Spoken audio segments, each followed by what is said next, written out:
syukur kehadirat Allah Subhanahu wa taala.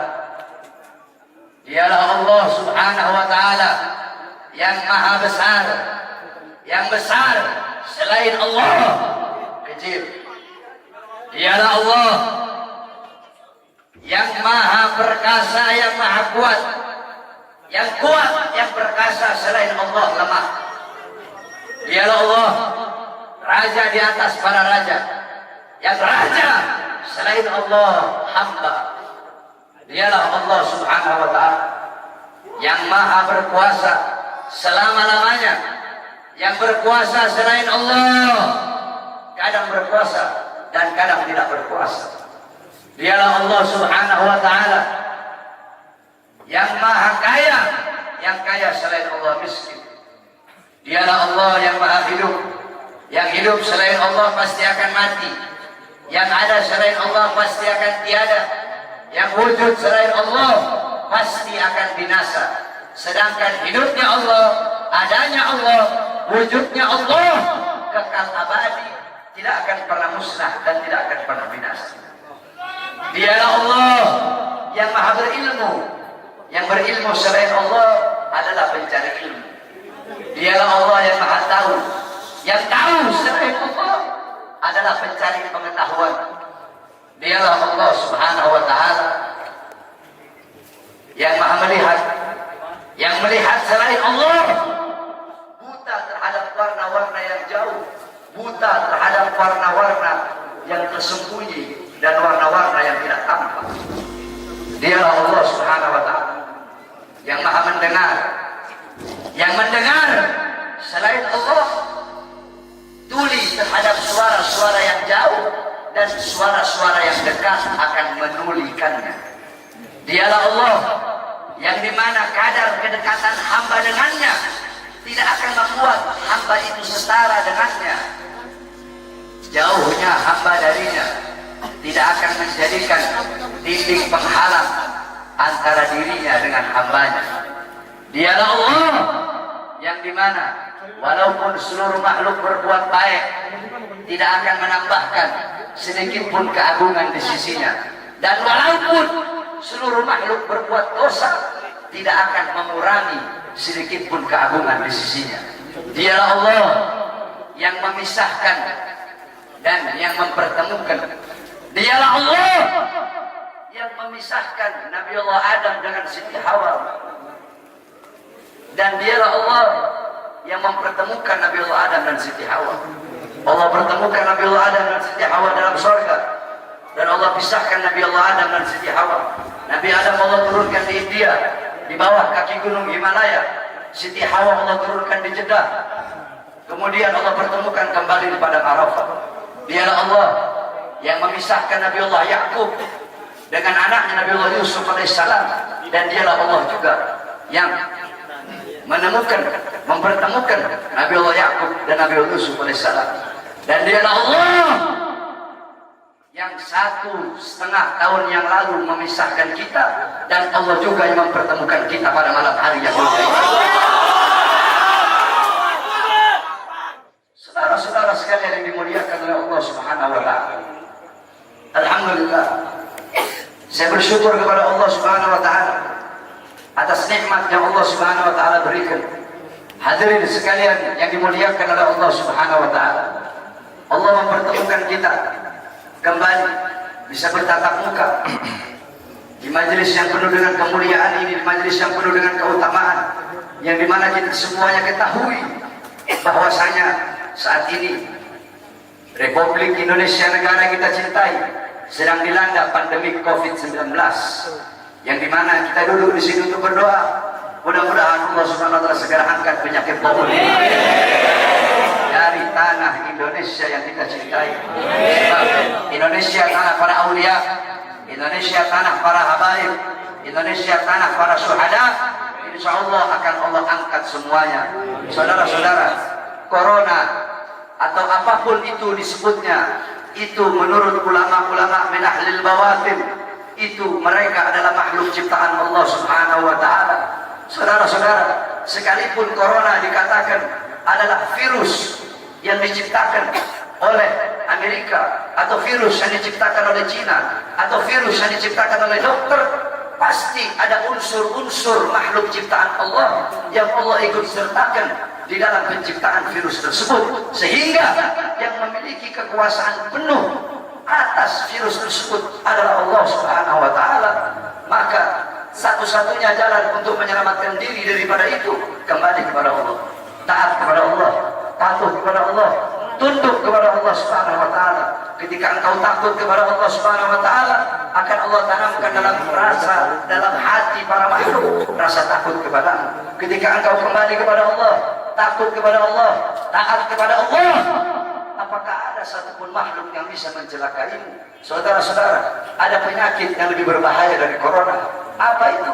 Hati yang lebih takut kepada corona daripada hati yang takut kepada Allah Subhanahu wa Ta'ala.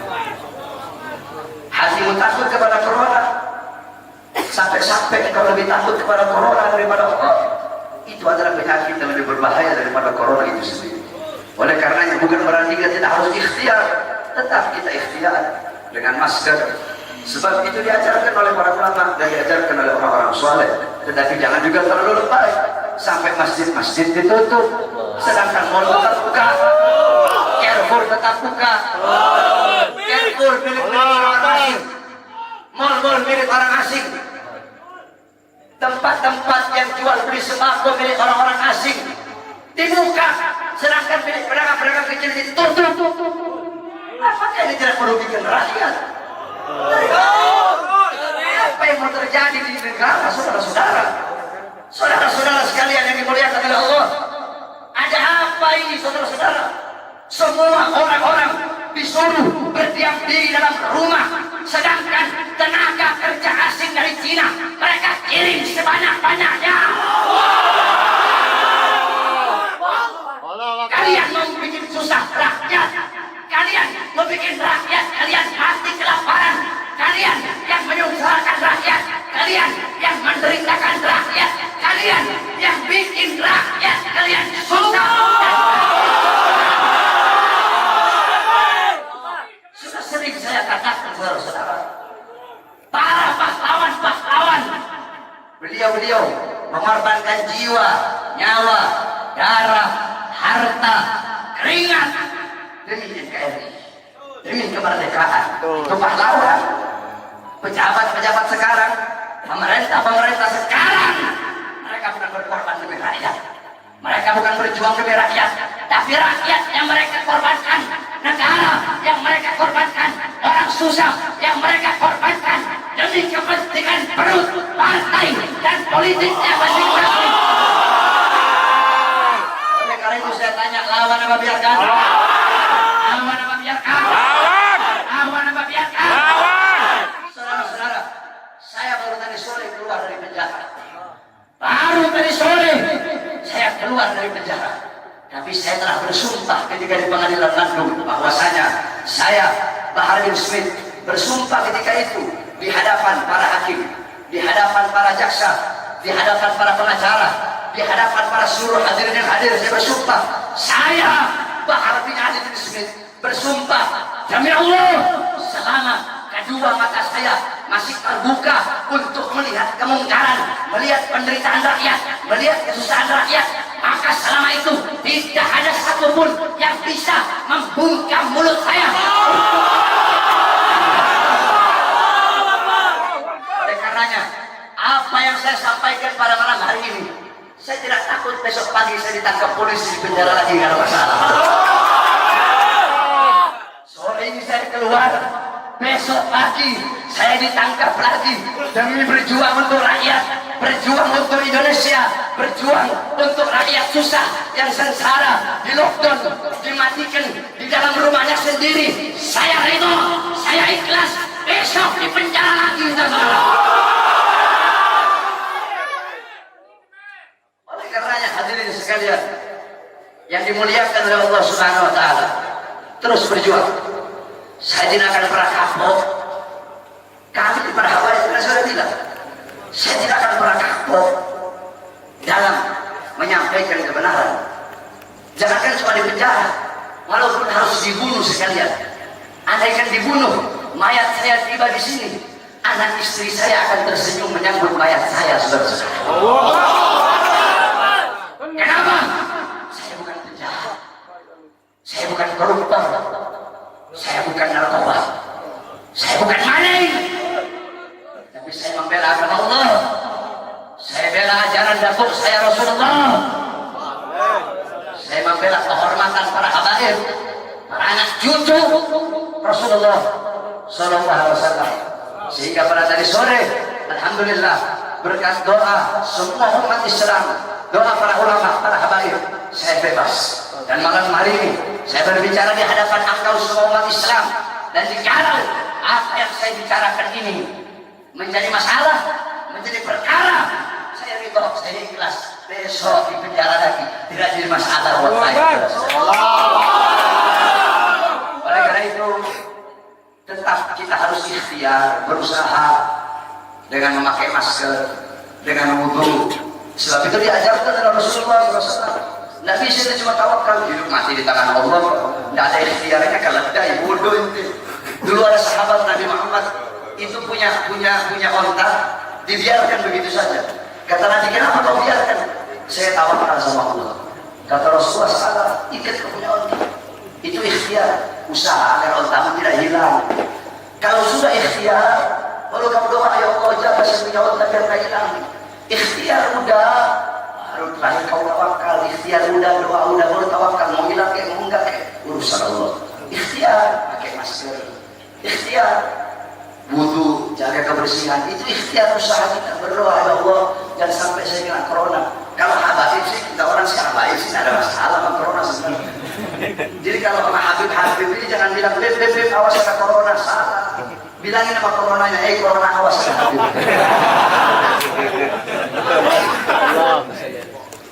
Corona awas, nanti kau dimasuki Habib. Bukan corona masuki Habib, Habib masukin kau. Paham? Paham?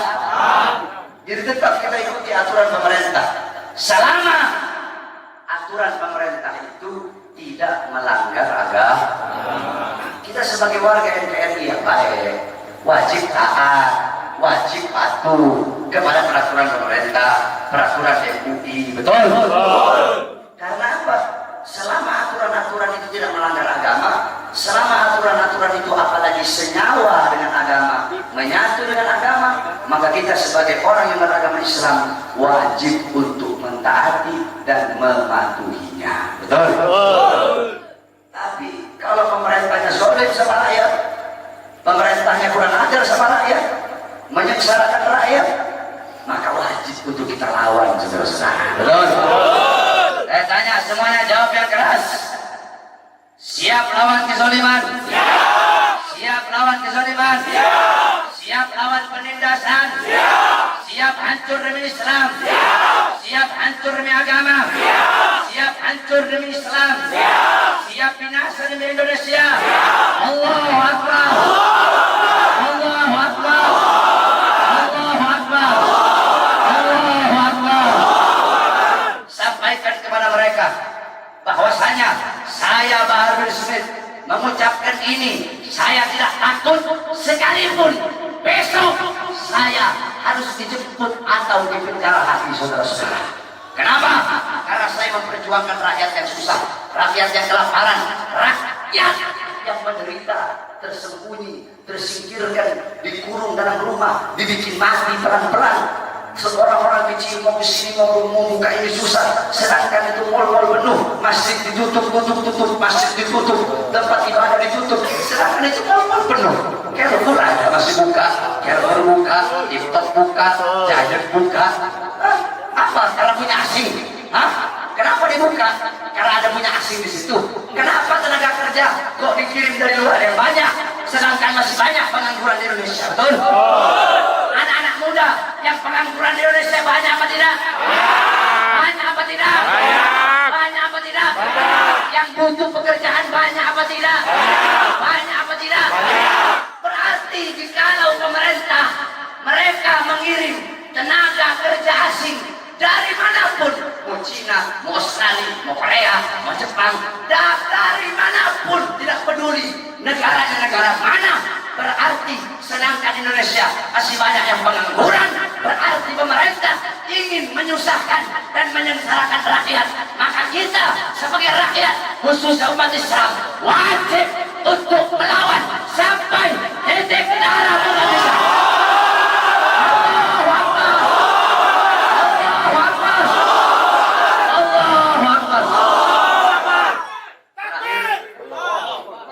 Kita sholat witir. Habis sholat witir, ini semua nih umat Nabi yang hadir, ana layanin foto. Semuanya. Tapi rombongan jangan satu-satu. Kalau satu-satu itu bikin matian. Nanti diatur sama laskar jejer yang rapi, biar ada jejer sampai ujung di sub sana nggak ada masalah. Anda layani nanti. Anak khodimul ummah, anak pelayan umat. Allah. Anak orang dia udah datang kecewa-kecewa. Allah. Datang jauh-jauh kemari, terus itu kecewa. Anak-anak. Jadi anak layani itu semua. Laskar tinggal nanti ente wajib nurut sama laskar yang jagain. Rombongannya berapa? Jangan rombongan 10 kau bilang 5. Jangan rombongan 20 orang kau bilang 3. Kasihan saya nanti. Paham? Paham? Paham?